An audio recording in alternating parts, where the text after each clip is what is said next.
welcome to the first episode of the Fundamentals of Investing podcast. My name is Ryan Farley. I'm 16 years old and I go to a performing arts school in New York City. Hi, I'm Ryan Hobdy. I'm 15 years old and I go to a public school in New Jersey. Hi, I'm Educator. I'm 15 years old. I run track and field and I go to a private school in West Orange, New Jersey. How you doing? I'm Dennis McKesey. I'm a 30-year veteran educator in New York City. I am a husband of, matter of fact, tomorrow's my anniversary, so 17 years. I have 3 children.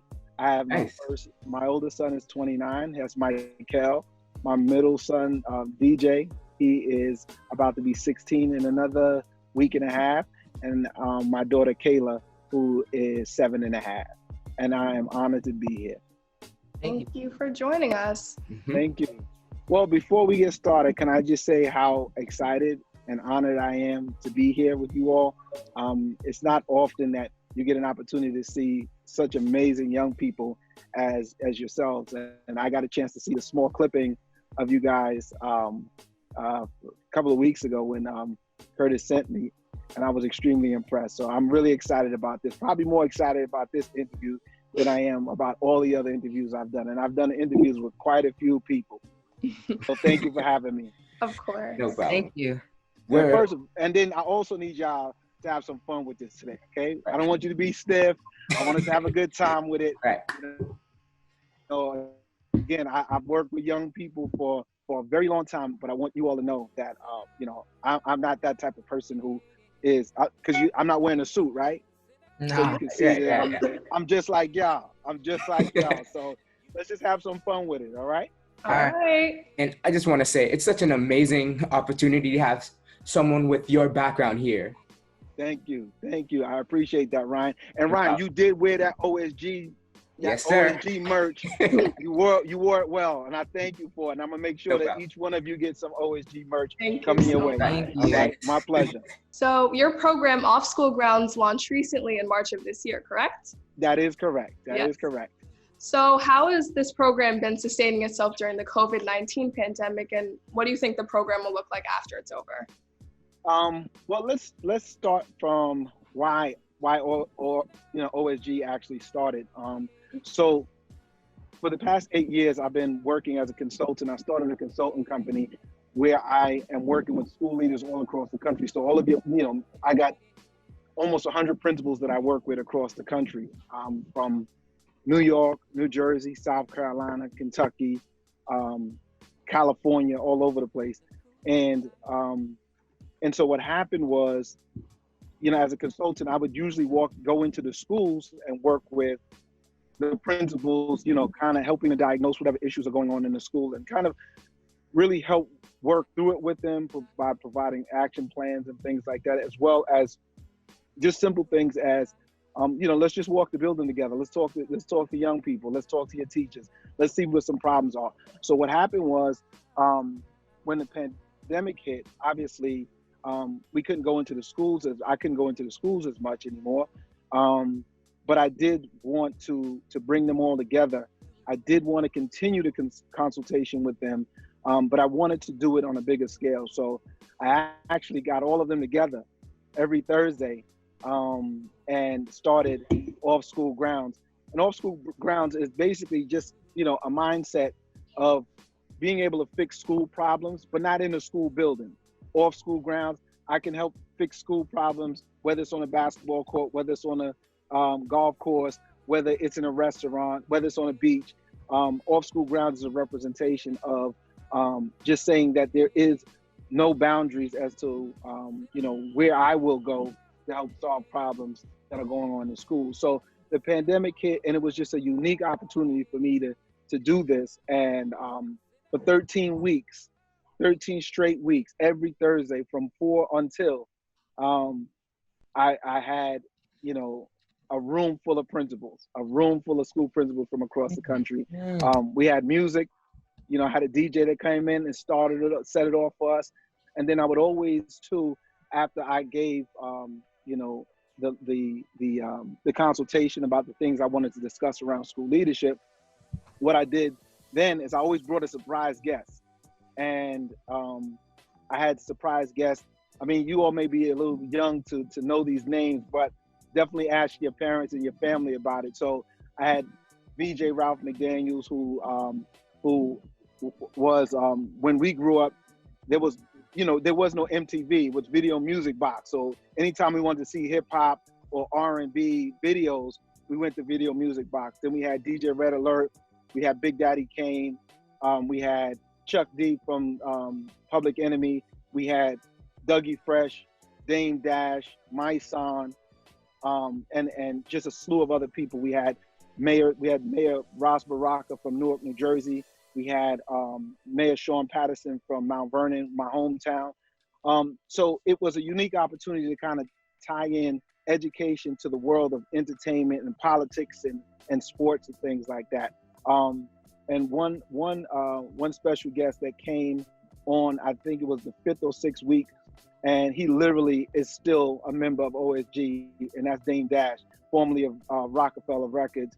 You all know him. When you saw Jay-Z, you saw Dame Dash. So Dame is a brother, somebody that I look up to, somebody who aspires to continue to do major things across this globe for young people. So that's where Dame and I have really really come to an agreement that we're going to do everything we can to help make this a better place for young people.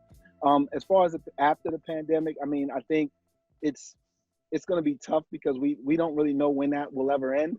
Yeah.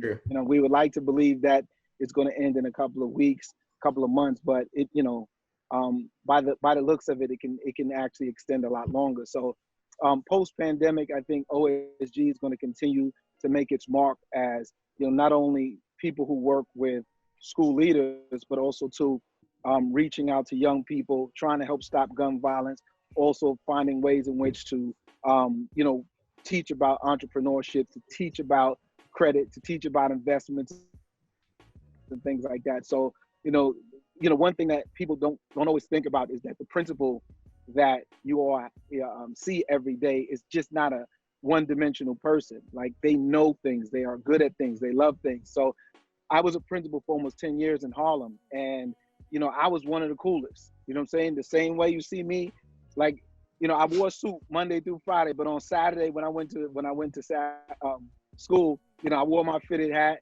I wore my hoodie, I wore my Timbs, I wore my sneakers, and I'm just, I want to bring light to the fact that principals are human beings, but they're dope too. They're fly, they do amazing things, and again, they're somebody you can aspire to be. I understand that, and a lot of people out there just think of their just think of their teachers as teachers. Yes. It's not like they see them as like actual humans. Absolutely. That you could get along with. Exactly. And I get along with a lot of my teachers because like you have to put the effort in, and so that they start acting how they are outside of the classroom. So like they can be funny. Well, Ryan, you know what's funny about that is that I remember the first few times as a principal, I walked into my building either when it was a dress down day or a Saturday, and people literally looked at me, and again, I had a great relationship with my students and my staff as well as my parents, but everybody looked at me as if to say, who is this guy? Exactly. As if to say, like, I can only wear a suit all day in order to be a principal. And they saw the same guy who wore a suit every day, and they saw the same guy who wears a fitted cap all the time, and they realized, like, wow, my principal's cool, my principal's dope. He's somebody I can talk to and things like that. So, Off School Grounds is just basically that vehicle that I'm using to show the world like how amazing principals can be, especially principals of color, because we don't usually see a lot of us, right? Yeah. And so when you get to see how amazing that experience is, to see that many Black principals and principals in general, you just find out so much more than what you ever knew. So Ryan, just going back to that, it's building relationships. Everything is about relationships. I don't care if you're a principal, I don't care if you're an investment banker, I don't care if you're an athlete. It's all about relationships. And everybody that I formed relationships with, I can tell you, they most of them, if not all of them, are lifelong relationships that I think I can always call on them if I ever need anything. Yeah. On that topic, how important is a program like OCG for students OSG? of color? OSG, yeah, sorry, for students of color. Well, it's great because, as I said, Xavier, it's important for you to understand, if you don't see things, or if you don't see a particular profession in your community, with people who look like you oftentimes don't think that that's a possibility, right? So you look at me, I'm a 47-year-old black male who's done a lot in education. But again, I play ball, I play basketball, I play football, and I play golf. I was with your dad yesterday, X. We played golf in Jersey yesterday. I play golf. I keep my swag no matter what. Like, I don't just go out there looking crazy and stuff like that. So who you see today is really who I am all the time. So I just want, you to understand that as a young person, I want to provide that opportunity for you to see a different side of education and of leadership, that you don't have to necessarily give up who you believe you are just to kind of fit in. I've never been that person, and I want you all to understand that, again, and on top of, I have high school diploma, bachelor's degree, master's degree, I'm halfway through my doctorate, and again, I still wear fitted baseball cap every day. So I just think it's important, right, Xavier, that you guys get to see, like, there's more options out here than just sports and entertainment. Okay, thank you. Thank you. And I just want to thank you again for just giving people of color representation, because, we're starting to get more now in film and television and just other jobs that we usually wouldn't see, because, Black people especially, we're the rappers, we're the basketball players. Exactly. So it's really good to see us getting representation in different works and different. Thank you for that, Ryan. And again, you all see, my virtual background. Not only, am I these things, but I also own 3 businesses. In Our Best Interest is the consulting company that I started 8 years ago, almost 9 years ago, that I work with principals in schools all across the country.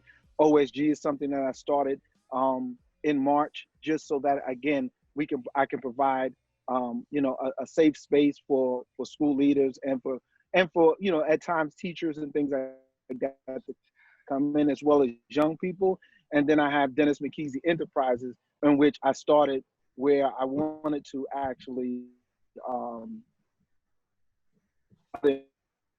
invest real estate. I'm pretty much a standard of who loves to have fun, love to have a good time, but I also love to make money. You know what I mean? So as much as people talk about doing what you love, I also want to add that piece to it, that you should try to make as much money as you can doing the same thing as well. Those things that you love. That's right. Because like I said, Ryan, the problem with us is that, especially Black folks, like, it almost seems we got to do things. We got to do things at a discounted rate, or we got to do things just because we're passionate about it, and that's it. No, listen, get that money. Get that money because you have family and friends and loved ones who can benefit from your wealth. So do your best to try to make as much money as you can, so you can help the next person. You can't help nobody if you broke. You can't help nobody you broke. And ain't nobody listening to you, right? So one of the things that Dame Dash and I always talk about is, like, people in the hood usually look to the drug dealers and the rappers is because they live the lifestyle that they want to live, right? They want to have the nice car. They want to be able to, to dress fly. They want them to be able to go where they want to go and travel and things like that. So that's what people aspire to be. And so my thing is, but you could do the same thing by owning businesses. You could do the same thing by being a principal. You could do the same thing by being a teacher. So I'm going to keep pushing you all to always remember that one piece. If you don't hear nothing else I said, do what you love, but make a whole lot of money doing it.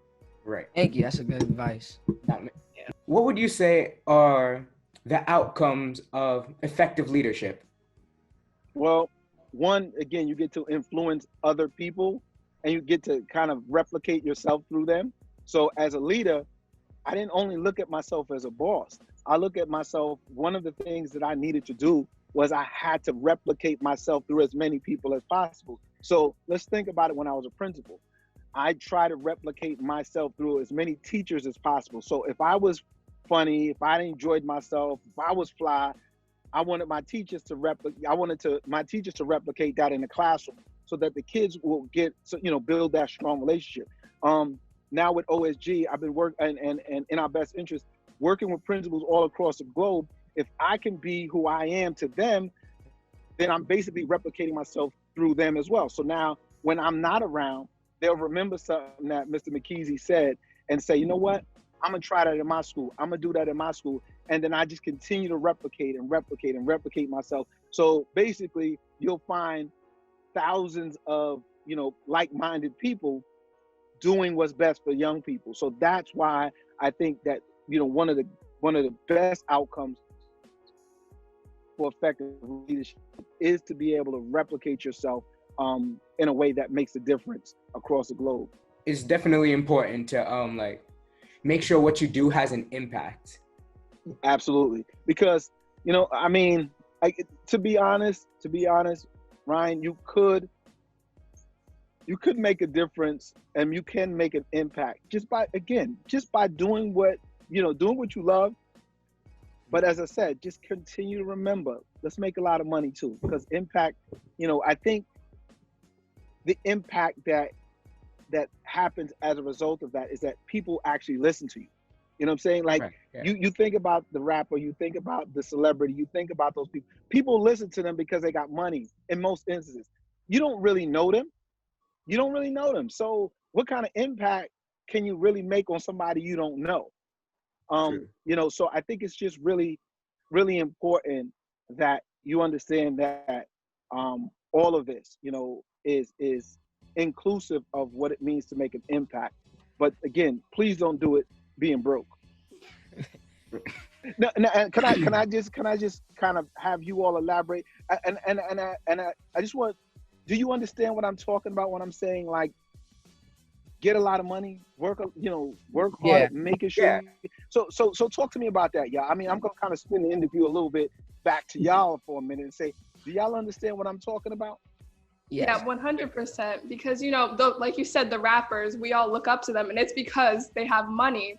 Because you never know, all of us, we could be out here acting the same as them, but we wouldn't know. But we look up to them and we listen to what they have to say because they have money. They could be just like everybody else. So like you said, money runs everything. World. Get it. What's up, X? What you think? So I personally think what you were talking about when you were talking about how we have money's gonna help us a lot in the future, like it could really, like, we look up to certain people that have that because we want that to have that in the future, and having money could benefit a lot of things and a lot of people. Like, I personally don't have like that much money, but like I see these rappers on TV and athletes, and like especially like I look up to Usain Bolt, who's the fastest man in the world. So I want to be like him. Like, he's donating all of his money to like shelters, and that just gives you like a lot of confidence in yourself, and like you're giving a lot of hope to other people. So I just want to be like more of like a role model, so then I could have that. Like, if you have a lot of money and you know how to use it, you could be like a great like role model to other people. Yeah. So exactly. I'm glad you brought that up again, because having a whole bunch of money doesn't mean you always have to be dripped out. You know what I mean? That doesn't mean that. Exactly. It basically affording you the opportunity to make somebody else's life a little easier. So when the Usain Bolts of the world and the Jay-Z's of the world, the Dame Dashes of the world, other people who are giving back, they can give back a lot more because they have it, right? Sometimes it makes it complicated when you don't have anything to give. Because after a while, you got to look at it this way, y'all. Over 40 million Americans, and it's probably closer to 50 million now, are unemployed, right? They turn on the TV or they get up every morning with the hope that life can change for them. Hence, that's why we play the lottery and things like that, because we want that dollar to help us to create that dream that we're looking for. So it is important that you all recognize that the money that I'm talking about is not about taking it and flossing. Yeah. Feel free to do that, but it really is about helping to change other people's lives. And that's really important. There's nothing like being able to help somebody who is less fortunate and to see their dreams come true. So I'm really big on that. And I think that you all should, really think about it as well. What do you think about that, Ryan, Habdi? Like, especially when you make that money and you have enough that you can give back to the community, like help people that might not have, that are less fortunate, and they might not have everything that you have. So I personally think that, like, if you give back to the community, like when giving back to the community, it just makes life a lot better because you know that your impact helped at least one person in the world. I think when you're giving back to those people and telling them your story and where you came from, you're showing them that they can get out of whatever situation they're in because you did the same thing. So, and it's also like, yeah, so it's also important to tell your story and where you started. Definitely. Mr. McKesey, what would you consider to be a safe learning environment, and how do you think we can foster that on this podcast for our listeners? Yeah, I think one of the things that you can do is, obviously, you should most likely look at the type of questions that you're asking people, because sometimes questions that, we may think that it's okay to ask every question. And sometimes that's difficult because I don't think people are always as honest when you ask questions that could potentially harm them or harm their reputation and things like that. So one thing I would always suggest is to look at the quality of questions that you ask. Allow people to talk freely about those things. But then I also think in terms of this is just to continue to know more about your guests, like who are they and what they represent and things like that. It's never easy, in my opinion, it's never really that easy to be able to conduct an interview, right? And so one of the things that I've always suggested to people is make it a dialogue, make it a conversation. Like, it doesn't have to be as structured as everybody wants it to be. Clearly be prepared by way of having your questions, but it's important that we keep in mind that it should be a conversation, because I think why I'm so impressed by you all is because when I saw the short clipping of you all, that's what that's what made me so excited, because I was like, they like to talk and I want to talk with them and things like that. So I think to make it a safe environment, again, is prepare questions that won't be uncomfortable for people to answer. 2 would be prepared and know your guests. And then, like I said, just make it a conversation. Let's just have a good time with it. Yeah. Okay. And I'm glad that, and honored that I'm your first guest. And I'm hoping that, that this isn't the last time we speak, because I definitely want to continue to support what you all are doing, what Curtis Hobby's doing and things like that. But I'm thoroughly impressed when I see young people doing what you all are doing, because we turn on the TV every day and it's just the complete opposite. We talk about the shootings, the killings, the robbings, the dropout rates, and all these things that are happening across the country. But people like yourselves aren't always highlighted. And that's what, why I created OSG, is because I want to highlight great principals. I want to highlight great educators, but more importantly, I want to highlight great young people. And so one of the other things that OSG does is we have bi-weekly, we have meetings with young people from Tanzania, Africa, Scotland, the UK, and America. We let them get together and start having conversations around leadership, but more so for them to interact with one another so that people can see that I can know what's really happening in Africa. Because when I grew up, Africa, people always made fun of Africa.